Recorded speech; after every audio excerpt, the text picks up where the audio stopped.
Welcome to sauce TV. నేను మీ అభిదిశాను.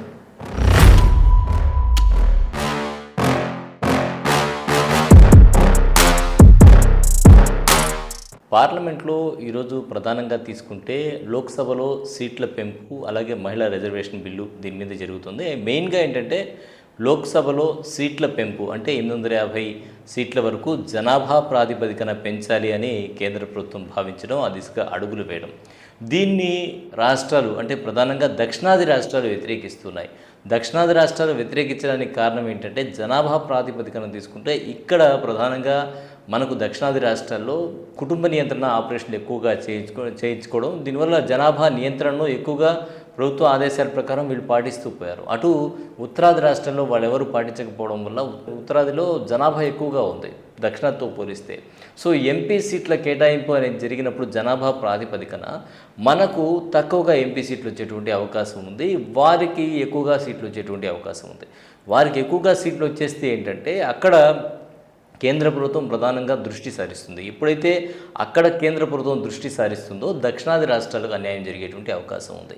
So ఇది మెయిన్గా ఇప్పుడు జరుగుతున్నటువంటి చర్చ. దీనికి సంబంధించి భారీగా చర్చ జరుగుతోంది పార్లమెంట్లో అయితే ప్రస్తుతం.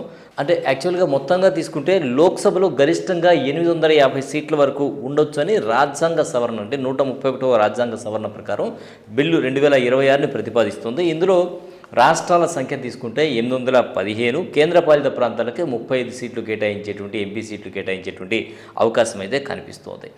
అయితే ఈ బిల్లు అసలు పాస్ అవుతుందా లేదా, ఇప్పుడు ఇదే చర్చ. దీనికి ఎవరు సపోర్ట్ చేస్తున్నారు, ఎవరి సపోర్ట్ లేదు, ఎవరు వ్యతిరేకిస్తున్నారు, దీనికి సంబంధించి పూర్తిగా చూద్దాం.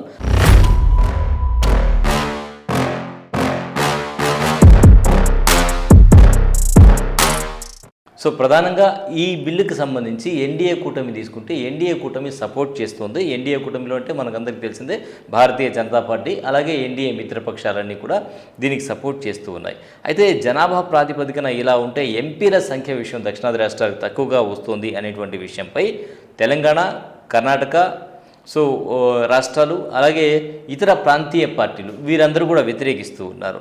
సో స్టాలిన్ అయితే డైరెక్ట్గా ఈ బిల్లుకు సంబంధించినటువంటి ప్రతిని చించివేయడం జరిగింది, మనం చూసాము. సో ఇది కరెక్ట్ కాదు అని ఆయనైతే కరాఖండిగా ఓపెన్గా చెప్తూ ఉన్నారు. దీనివల్ల సీట్ల సంఖ్య తగ్గేటువంటి అవకాశం ఉంది. అలాగే సౌత్ స్టేట్స్కి జనాభా నియంత్రణ అంటే ఈ సీట్ల సంఖ్య ఎందుకు తగ్గుతుంది మనం ఆల్రెడీ డిస్కస్ చేసాం కాబట్టి.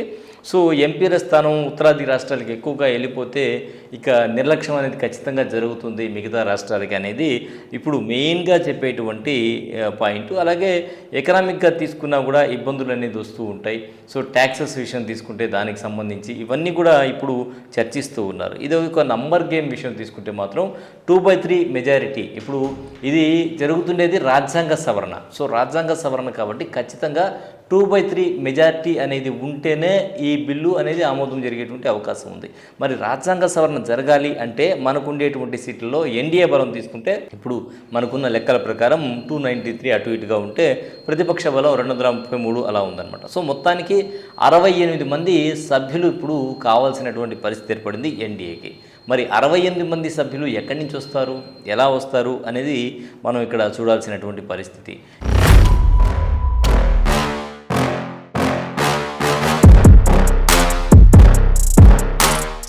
ఇప్పుడు దేశం మొత్తం కూడా ఇదే ప్రశ్న, 68 మంది ఎక్కడి నుంచి వస్తారు, ఎలా? కీలక ఫ్యాక్టర్ ఏంటంటే సమాజ్వాదీ పార్టీ అఖిలేష్ యాదవ్ ఇక్కడ మెయిన్గా కీ రోల్ పోషించేటువంటి అవకాశం ఉంది. 37 మంది ఎంపీలు మరి సమాజ్వాదీ పార్టీకి ఉంది కాబట్టి వీళ్ళు ఎటువైపు ఓటు వేస్తారు అనేది ఇప్పుడు మెయిన్ కీలకమైపోయింది.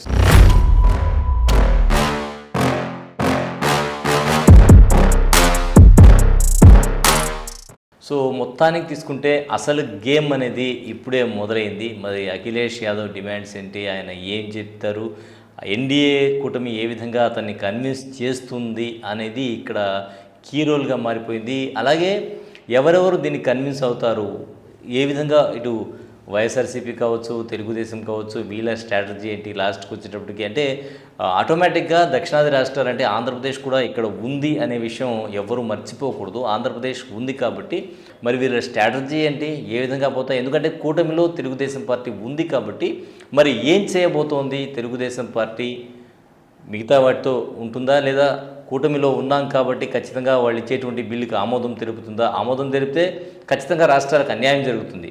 అన్యాయం జరిగితే ప్రజలు ఊరుకుంటారా? రానున్న ఎన్నికల్లో ఏదో ఒకటి అంటే డిఫరెంట్గా ఉంటుంది. వాళ్ళ ఓటింగ్ సరళి ఎలా ఉంటుందనేది మనం అంతా ఊహించవచ్చు. సో దానికి మరి చంద్రబాబు నాయుడు కావచ్చు, వైఎస్ జగన్మోహన్ రెడ్డి కావచ్చు, వీళ్ళ స్ట్రాటజీ ఏంటి అంటే కూటమిలో ఉండి చంద్రబాబు నాయుడు సపోర్ట్ చేస్తుంటే, కూటమిలో లేకపోయినా కూడా బహిరంగంగా వైసీపీ అయితే ఎన్డీఏ కూటమికే సపోర్ట్ చేసేటువంటి పరిస్థితి ఉంది. సో ఈ నేపథ్యంలో వీళ్ళ స్ట్రాటజీ, దక్షిణాది రాష్ట్రాల్లోనే ఉన్నాం కదా మనం, సో మనకు దక్షిణాది రాష్ట్రాలకు అనుకూలంగా ఓటు వేస్తారా, లేదా వీళ్ళు అనుకూలంగా ఓటు వేస్తారా? ఏమైనా పర్లేదు, రాష్ట్ర ప్రయోజనాలతో మాకు అవసరం లేదు, మేము కూటమిలో ఉన్నాం కాబట్టి ముందుకెళ్తారా అనేది వేచి చూడాలి. అందరూ కూడా సర్వత్రా ఆసక్తి అయితే నెలకొని ఉంది. మరి ఎలా జరుగుతోంది ఏంటి అనేది మెయిన్గా జనాభా ప్రాతిపదికన చేస్తారా లేదా? సో బిల్లు ఆమోదం విషయంలో మాత్రం ఇప్పుడు ఉత్కంఠ నెలకొని ఉంది. ఫైనల్గా ఎవరిని బుజ్జగిస్తారు, ఎవరిని సస్పెండ్ చేస్తారు, బిల్లు ఆమోదం టైంలో ఏం చేయబోతారు, ఎన్డీఏ కూటమి ఎలాంటి విధానాలు అవలంబిస్తుంది అనేది ఇప్పుడు టర్నింగ్ పాయింట్ కాబోతుంది.